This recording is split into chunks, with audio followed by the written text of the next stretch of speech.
Hello everyone, সবাই কেমন আছেন? আমি অমৃতা লাইফস্টাইল ব্লগে সবাইকে অভিনন্দন। শীতে তুতলে যাচ্ছি। আর বন্ধুরা, সবাই আমাকে ক্ষমা সুন্দর দৃষ্টিতে দেখবেন, কারণ যতবার ভাবি যে কন্টিনিউ ভিডিওটা দিব আপনাদের সামনে, ততবার আমি পিছিয়ে যাই। যত বলি তত পিছিয়ে যাই। আর কখনো এরকম কথা বলবো না। যতটুকু পারবো ততটুকুই আপনাদের সামনে ভিডিও দেখাবো। দেখুন, কে বলবে, মানে এখন স্নান সেরে খাওয়া দাওয়া করে উঠলাম, তো দেখুন কোনো জায়গায় কি একটু রৌদ্রু বলতে কিচ্ছু আছে?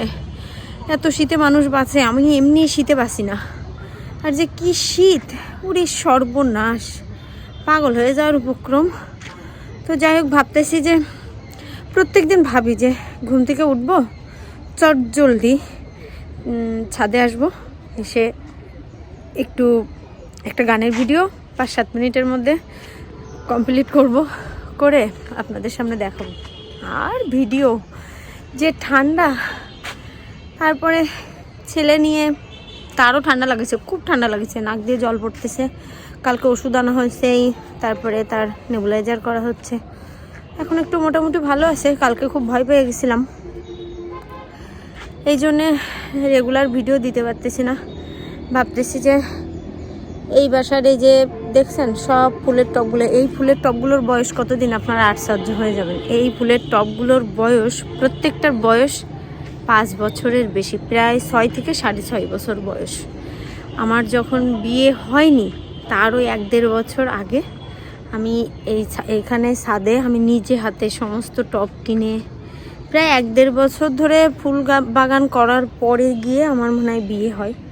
তো সবই নষ্ট হয়ে গেছে, আমি নেই, বোনও বাসায় থাকে না, মা একা একা সামলে উঠতে পারে না। তো কি করব বলুন, চাইলেও না রেগুলার ভিডিও আপনাদের সামনে দিতে পারতেছি না। সবাই একটু ক্ষমা সুন্দর দৃষ্টিতে দেখুন, আমি ক্ষমা ছাড়া আমার ভিডিওতে আর কি আছে আপনাদের কাছে।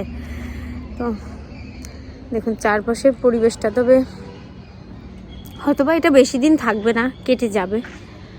আর সবাইকে অগ্রিম মানে হ্যাপি নিউ ইয়ারের শুভেচ্ছা দিয়ে থুই, কারণ আগামী কাল পার হইলেই মনে করেন আমরা নতুন একটা বছর পাবো আবার। তো আজকের দিনটা অল্প একটু ভিডিও আপনাদের সাথে শেয়ার করলাম, একেবারে কিছু না দেওয়ার থেকে মনে করলাম একটু গল্প করলেও আপনাদের সাথে করা যায়। আরও বেশি সমস্যা হয়ে গেছে কি, মানে ঠান্ডা তো আসেই, রৌদ্র বেরোচ্ছে না, ঘুম থেকে উঠতে পারতেছি না। মানে এত ঠান্ডার ভিতরে আমি যদি ঠান্ডা লাগাই, ছেলেরে সামলানো, সব কিছু মিলাই, যদিও তার দিদা এখানে, বন্ধু তো আমার মা, তার মানে তার দিদা, আর হচ্ছে তার ঠাকুমা এখানে, আমার একটু কষ্ট কমই হচ্ছে, তারপরেও একটু খেয়াল তো রাখতে হয় সব কিছু মিলাই। আর দেখুন আমার চুল এখনও ভিজা, মানে পুরো ভিজা। আজকে মনে হয় 1 সপ্তাহ পরে শ্যাম্পু করছি, কিছু করার নেই, মানে মাথা চুলকাচ্ছে এত পরিমাণে, কারণ শীতে এমনি ড্যান্ড্রাফের সমস্যা হচ্ছে। তারপর আরেকটা কথা কি, যেটা না স্বীকার করলেই নয়, আমার স্নান না করে থাকা অভ্যাস একদমই নেই। আমি প্রচণ্ড শীত, আমি শীতে মোজার পর দিয়ে মোজা পরি, মানে সোয়েটার পর দিয়ে কয়টা সোয়েটার পরি তার ঠিক নাই, কিন্তু স্নান না করলে আমি মানে কি বলবো, আমার মনে হয় কি যে আমার সব কিছু বৃথা। এই কারণে আমি স্নান করবই। তো আজকে মানে ঘুম থেকে উঠছি প্রায় 1:30টার দিকে, তাও ছেলেকে টেনে তুলিয়ে ওকে খাওয়ানো, ওকে আজকে আর স্নান দেয়নি, ওকে আজকে একটু গরম জল দিয়ে গাটা পাঞ্চ করে দিয়েছি। দেওয়ার পরে ওকে খাওয়ানো হয়ে গেলে ওর ঠাম্মির কাছে দিয়ে এইবার আমি আসলাম। ওর মানে ছোট মানুষ তো, সব কিছু একটু বেশি নোংরা হয়, তো ওর অনেকগুলো মোজা সেট ছিল, যেগুলো না ধুলেই নয়, সেইগুলো ধুলাম, কেচে দিলাম। ওর প্যাম্পাস, যেগুলো প্যাম্পাস পরে সেগুলো একটু পরিষ্কার করে দিলাম। আরও টুকটাক 2-1টা জিনিস কাঁচাকুচো করে আমি যখন স্নান করছি তখন অলরেডি 4টে বাজে, আর এখন বাজে হচ্ছে 5:30, 5:45। তো বলুন, এই 5:30, 5:45টার সময় স্নান করছি, তাও শ্যাম্পু করে।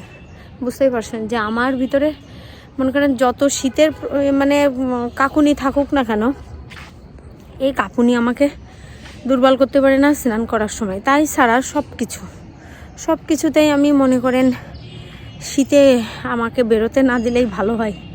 আর এখানে যেন একটু বেশিই ঠান্ডা, যদিও আবহাওয়া বলছে আমার শ্বশুরবাড়ির ওখানে নাকি এখানকার থেকে ঠান্ডা বেশি, মানে ওয়েদার রিপোর্ট যেটা দেখছি সেটাই। তো সব কিছু মিলিয়ে সবাই আপনারা কেমন আছেন, শীতে কিভাবে দিন কাটাচ্ছেন একটু বলবেন। শীতের ভিতরে না চাইলেও কিছু বানিয়ে খেতে পারছি না, মানে ইচ্ছাই করতেছে না। তো তারপরেও হ্যাঁ মানে ইহানবাবুর দাদু ঠাকুমা আসছে, যা করার ওই যে ইহানবাবুর ইমি করতেছে আর ওর ঠামি করতেছে, তো আর ভাত বকে কোনো লাভ নেই।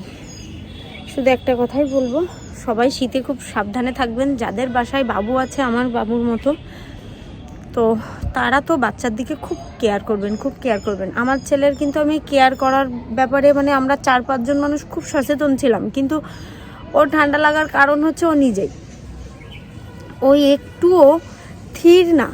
এত ঠান্ডার ভিতরে যদি মাথায় টুপি দেবে না, সারা রাত জেগে খেলা করে বেড়াবে, তাহলে বলুন না এখন অত ঠান্ডা লাগবেই। যদি আপনি ওকে জোর করে ধরতে যান, চিৎকার চেঁচামেচি করে কান্নাকাটি করবে। তো সব কিছু মিলায়ে ওর কারণেই আর কি আমরা পেরে উঠি না। ওর ঠান্ডাটা লাগছে এখানে, আর নিঃশ্বাসে ওর আমার মতো প্রবলেম, নিঃশ্বাসে ঠান্ডা। এখন নিঃশ্বাসের ঠান্ডা আমি কি করে বন্ধ করব? তো যাই হোক, এইটুকুই বলবো যে যার যার বাসায় বয়স্ক মানুষ এবং ছোট মানুষ আছে, বেবি, তারা খুব কেয়ারফুলি থাকবেন। আর সবাই ভালো থাকবেন, সুস্থ থাকবেন। চেষ্টা করব যে অন্যান্য ভিডিও আপনাদের সামনে তুলে ধরার। আর লাইভে কালকেও আমি গতকালকে লাইভে যেতে পারিনি, কারণ এত ঠান্ডার ভিতরেও ভালো লাগতেছিল না। তো সবাই ভালো থাকুন, সুস্থ থাকুন। Good evening.